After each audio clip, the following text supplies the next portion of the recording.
Coming up. The Prime Minister Trudeau, members of his Liberal government and Liberal Party officials knew that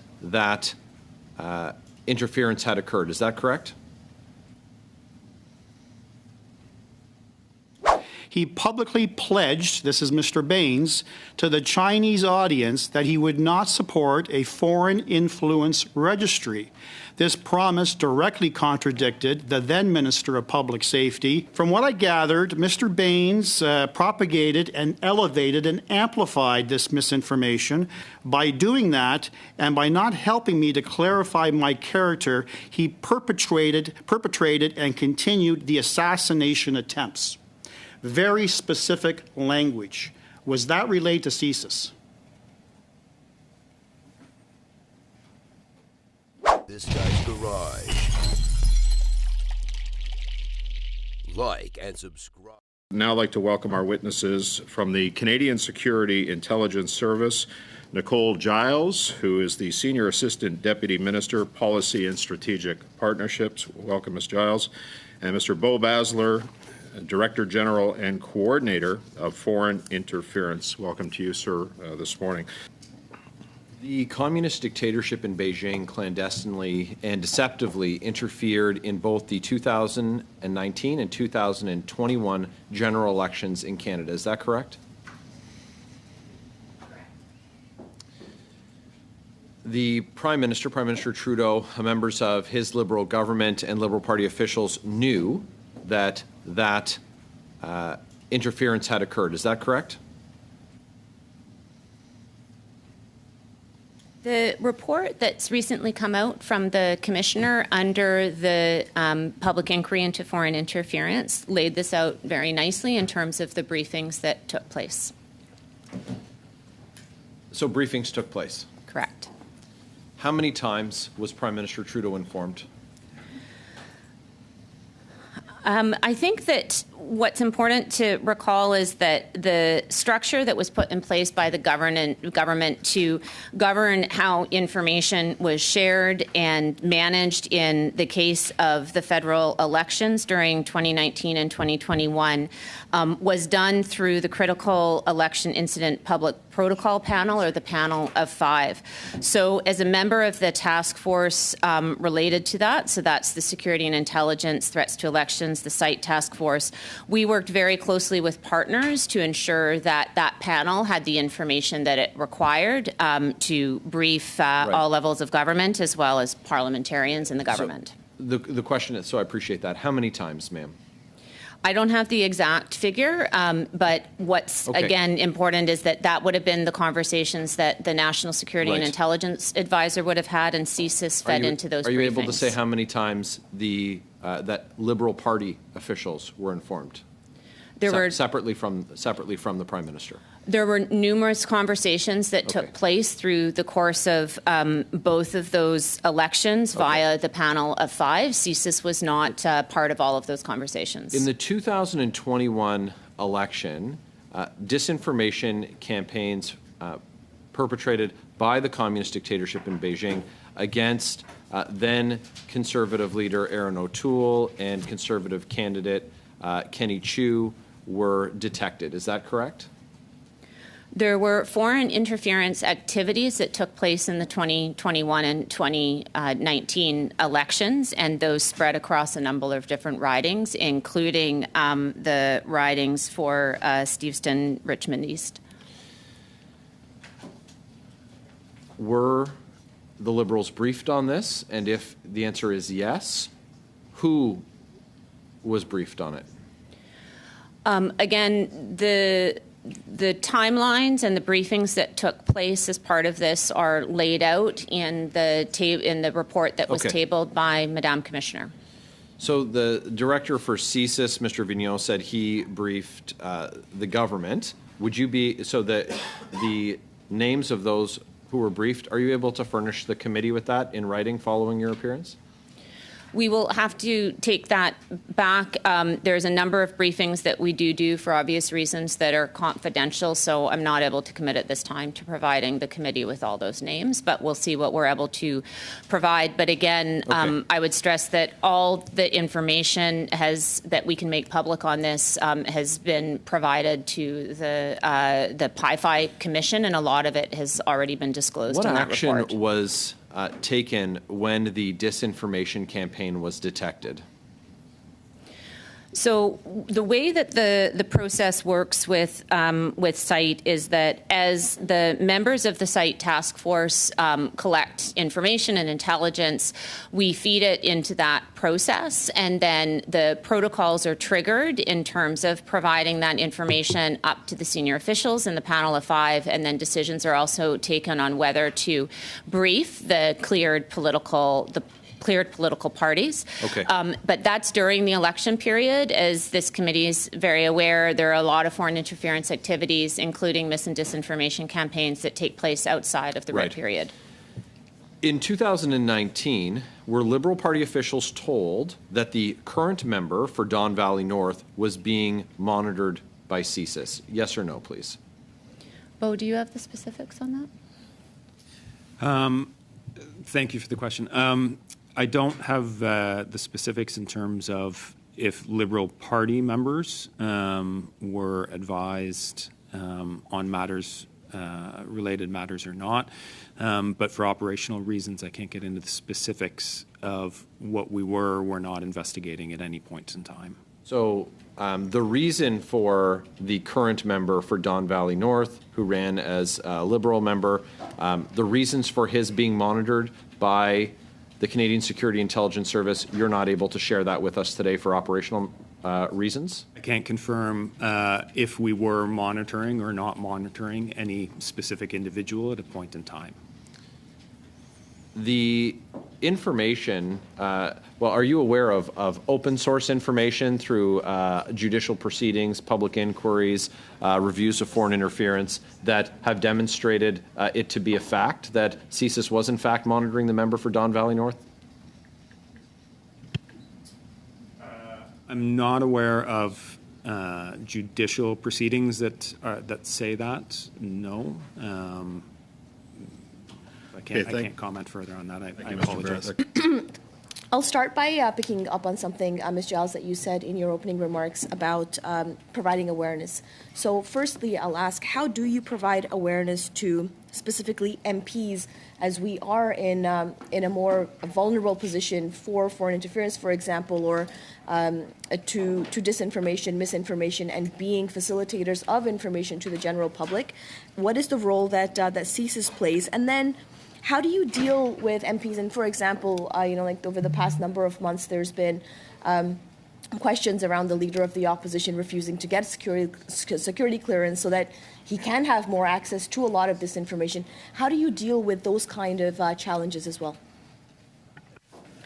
Thank you very much for the question. So CSIS has a variety of roles that we play in terms of both countering foreign interference as well as in terms of raising awareness with the public.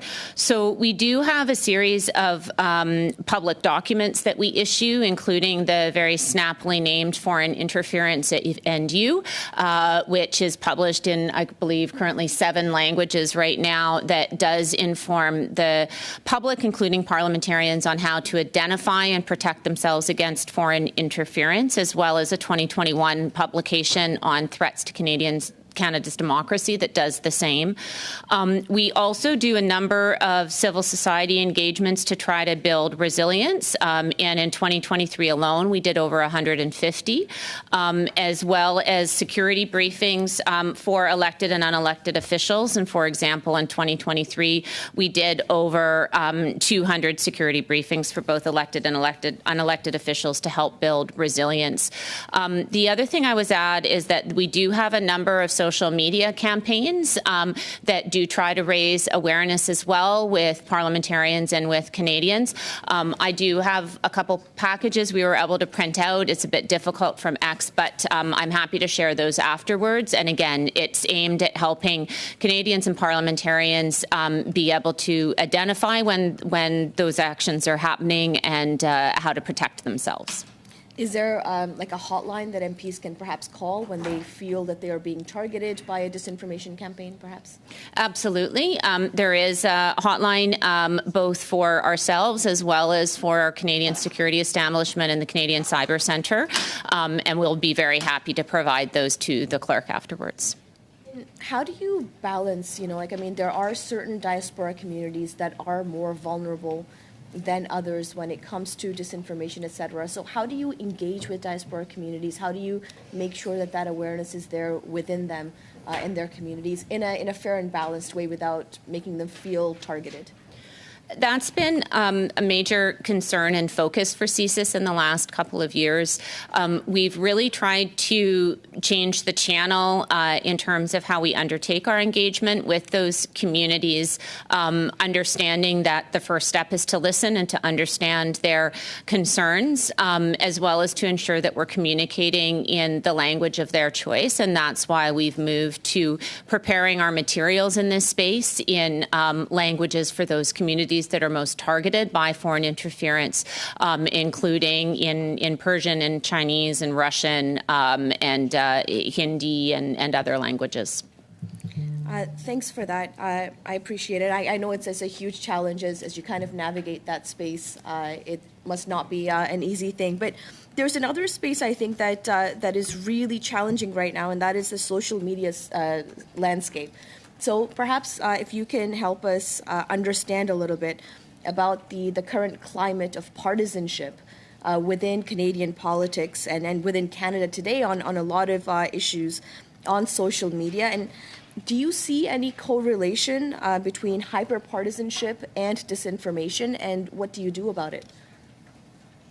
What we've seen in terms of the threat landscape relating to foreign interference is that the threat has increased dramatically, both in terms of breadth and depth, due to the technological advances, and social media has become a very significant part of that. It's increasingly difficult for individuals to be able to identify what the reality of the information is that's sitting behind what they see online. That's why we work very carefully across government to ensure that we're able to provide the best possible information to Canadians to allow them to practice good cyber hygiene and to be able to identify when dis and misinformation is taking place. That said, it's certainly not an easy thing to do. It is a little bit like pushing a rock up the proverbial hill, but the way that we'll be able to counter this is by having all Canadians work together. And how damaging is it when you see, elected officials, for example, kind of peddling that disinformation, misinformation, using it for partisan gains in terms of how our communities work together and the gaps that we leave open for foreign interference, for example? That's not something that CSIS evaluates or engages in, is making those types of assessments. Thanks. So, as CSIS Director David Vigneault, he raised concerns about Canadians' use of TikTok, and he stated there is a very clear strategy on the part of the government of China. Ms. Khalid, if you can just ask Absolutely. quickly, because I we're will over ask very time. quickly. Over time. Thank you. There is a very clear strategy on the part of the government of China to be able to acquire personal information from anyone around the world. So, question to you is, how can the government encourage Canadians to take these risks to their security very seriously, especially when it comes to our young people? The government took an important first step when banning TikTok on government devices. It's a very astute approach, as the director said, and we would continue to encourage everyone to be very thoughtful about the personal information that they provide to companies. Can you speak about any work that you may have encountered or thoughts that you may have on corporate interference? And what I mean by that is that while it is true state actors and non-state actors, violent extremists and others that you have identified, might use these tools on certain political agendas, ideologically extreme agendas. Has there been any thought on where multinational corporations also use misinformation, disinformation, and malinformation for the purpose of their pecuniary interest, their financial gain? And I referenced the kind of money that's put in through a lot of back channels, AstroTurf campaigns, online campaigns. I know I get targeted on them myself around the oil and gas sector as it relates to climate change denial. Is there any thought about corporate actors when it relates to foreign interference? Mr. Chair, another very thoughtful question. I think one of the things that we try to recall is that the People's Republic of China does not really distinguish between private and private companies and that operate from within China, state-owned enterprises, and using whatever means they can to try to further the strategic objectives of the Communist Party of China. So what we do see is corporate actors out of PRC using all means and various techniques at their disposal to try to further the objectives of the Communist Party of China. I think one of the things, though, is that when it comes to the more criminal-related aspects of that falls outside of CSIS's mandate. Kenny Chu, former Conservative member of Stevenson, Richmond East, testified twice at committee. I believe they were both the Ethics Committee. First time he appeared, March 31st, 2023, he didn't provide any specifics other than to make a very bold statement saying that foreign meddling, particularly from Beijing, China, played a role in his defeat. The Liberal candidate, MP Parm Bains, who won the election, was spoken to by the press afterwards. He was asked whether or not foreign interference played a role in his election. He was very emphatic by saying, no, not at all, while simply walking away from the cameras. Again, Mr. Chu did not provide any specifics in relation to Mr. Bains. He did, however, do that on April the 30th, 2024. He said as follows: "Let me introduce my former opponent. In my view, his ascent to power was paved with disinformation. Perhaps it was through a calculated strategy, or at the very least, he was a willing participant in a now proven disinformation campaign. He willingly embraced and propagated accusations targeting conservatives, including our then leader Aaron O'Toole and me, accusing conservatives of racism and of harboring anti-Asian sentiments. Exploitive and manipulative, these allegations linked to foreign states reverberated through biased media channels and chat groups. He publicly pledged," this is Mr. Bains, "to the Chinese audience that he would not support a foreign influence registry. This promise directly contradicted the then Minister of Public Safety through his announcements back in 2022 and 2023. During my intervention, I asked for more specifics.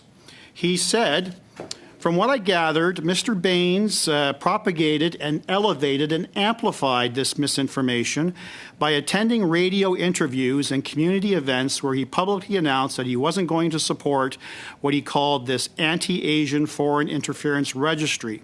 There was zero clarification as to what exactly Bill C-282, which I had proposed, would have done. There was no mention of any country whatsoever. The fact is that it was to inject transparency into political lobbying activities, but the subtleties and intricacies were not clarified during those opportunities. By doing that, and by not helping me to clarify my character, he perpetrated and continued the assassination attempts."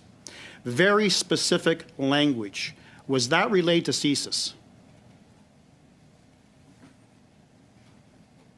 As you can imagine, CSIS does follow the media, as most Canadians do. For the specific question that you're asking about, the unclassified summaries of these incidents that was released by us as part of the PI-FI Commission does speak to this, and I think I would also stress that the panel of 5 for both federal elections did make a determination that the detection of foreign interference did not threaten Canada's ability to have a free and fair election that warranted public communication. I'm not challenging that. I'm simply asking, did he share those specifics of what I read out to you? Did he complain about that to CSIS during the 2021 campaign, yes or no? I am not personally aware of that. Thank you.